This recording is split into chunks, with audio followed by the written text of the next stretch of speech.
प्राण प्रतिष्ठा में आप भगवान को ऊपर नीचे कहीं भी ले जा सकते हो, कहीं भी रख सकते हो, बाहर भी घुमाने ले जा सकते हो, सारी सेवाएं कर सकते हो। तो आप बताओ कौन सी सेवा ज़्यादा अच्छी है, कि हम भगवान को एक जगह रखेंगे या फिर हमें लगेगा कि हम जैसे घूम रहे हैं वैसे हम भगवान को घुमाएं। मैंने यूट्यूब पर देखा कि राधा कृष्ण का मतलब जब आप लेकर आते हो क्या करना है, लोग प्राण प्रतिष्ठा कराते हैं। तो अब मैं खुद चक्कर में पड़ गई।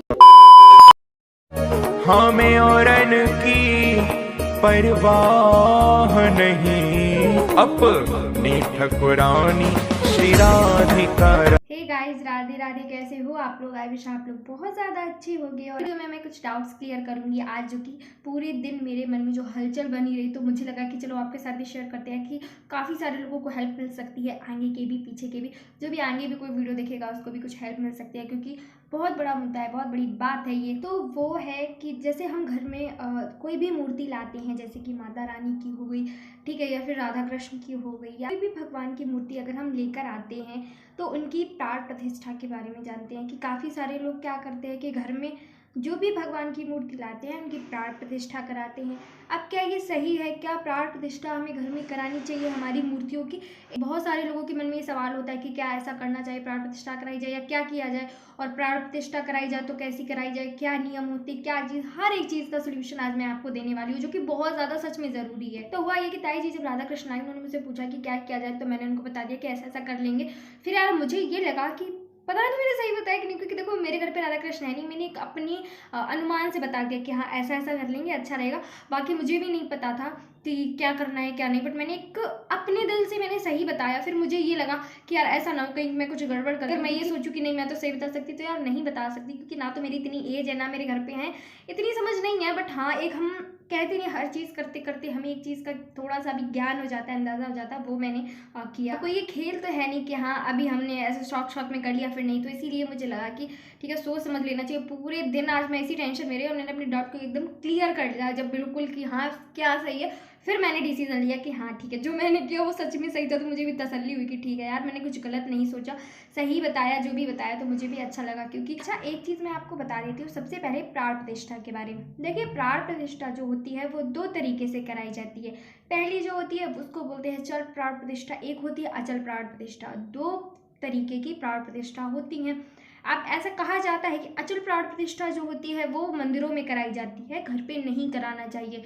और जो चल प्राण प्रतिष्ठा होती है वो होती है हमारे घर की गृहस्थ जीवन की, मतलब घर में हमारे कोई भी मूर्ति है उनकी अगर हम ला रहे हैं तो उनकी हम चल प्राण प्रतिष्ठा कराएंगे। और चल प्राण प्रतिष्ठा और अचल प्राण प्रतिष्ठा में अंतर क्या होता है वो मैं आपको बताती हूँ। देखिए, जो अचल प्राण प्रतिष्ठा होती है उसमें क्या होता है कि अगर आप भगवान की प्राण प्रतिष्ठा कराते हो तो फिर जो मूर्ति है जहाँ पर स्थापित हुई है वहाँ से आप उसको हिला नहीं सकते, वो मूर्ति वहीं रहेगी, ठीक है। जैसे मंदिर में होता है कि मंदिर में जब प्राण प्रतिष्ठा कराई जाती है मूर्ति जहाँ है वहीं रहती है, इधर उधर नहीं की जाती है किसी भी कीमत पर। उनकी जो सेवा नियम है उसका आपको ध्यान रखना है आप।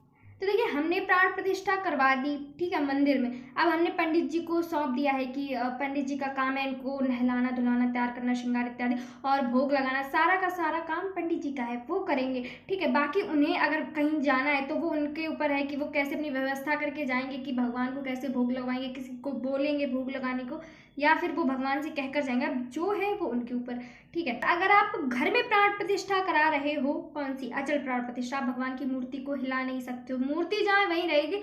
हाँ, एक चीज़ और कि अगर मान लिया कि भरा पूरा परिवार है बड़ा सा, अब है ये कि आज हम बीच में रहते हैं, मतलब 3 मंजिल का घर है, बीच में हम रह रहे हैं, ठीक है। हमने क्या किया, प्राण प्रतिष्ठा करवा ली, कौन सी? अचल।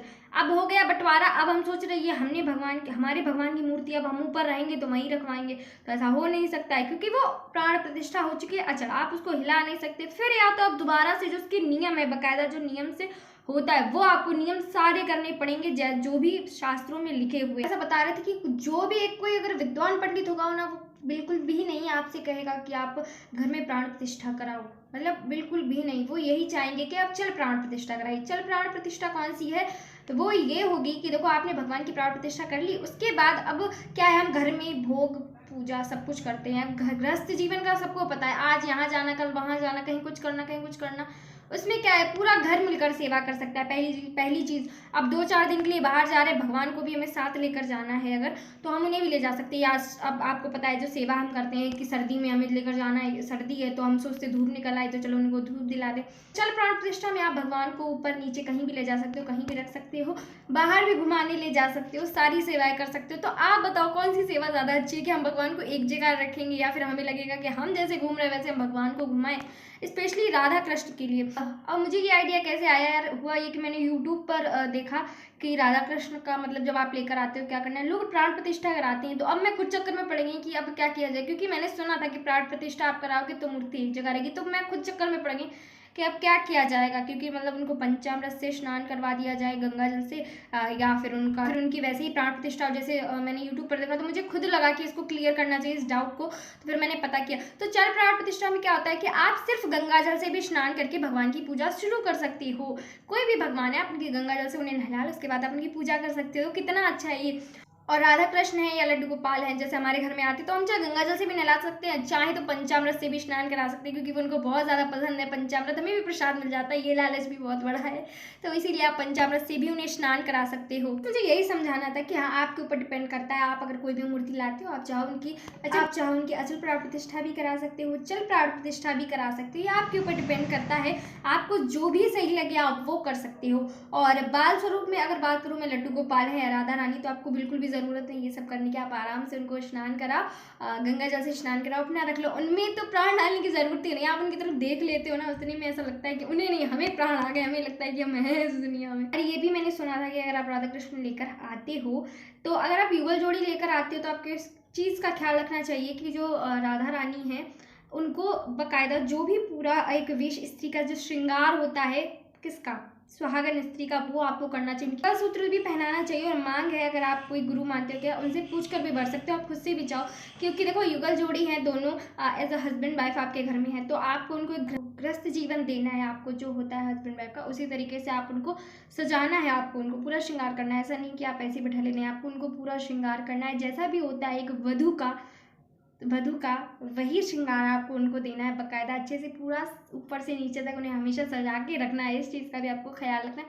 जो लोग सच में पूरी सेवा करते हैं उनको तो प्रॉपर हर चीज़ का ख्याल रखना चाहिए। बाकी अगर आप नॉर्मल सेवा करना चाहते हो, मतलब उन्हें रखना चाहते हो अपने मंदिर में, तो बहुत अच्छी बात है। यही थी छोटी सी वीडियो, मुझे लगा कि शायद से मुझे आपको ये सारी बातें बतानी चाहिए थी, क्योंकि बहुत सारे लोग होंगे, कभी ना कभी आप किसी ना किसी कंफ्यूजन में पढ़ते ही हो। तो डेफिनेटली जब भी कोई भी पढ़े तो उसको पता चल जाए कि हाँ ऐसा है। और ये एकदम सच है, क्योंकि ये सिर्फ पंडित जी से पूछी बातें हैं, इसलिए मैंने अपने मन से नहीं बताई है बस, क्योंकि इतना ज्ञान मुझे खुद से भी नहीं है। मुझे खुद पता चला तो मुझे लगा कि बताना चाहिए, क्योंकि आज मैं खुद ही चक्कर में पड़ गई।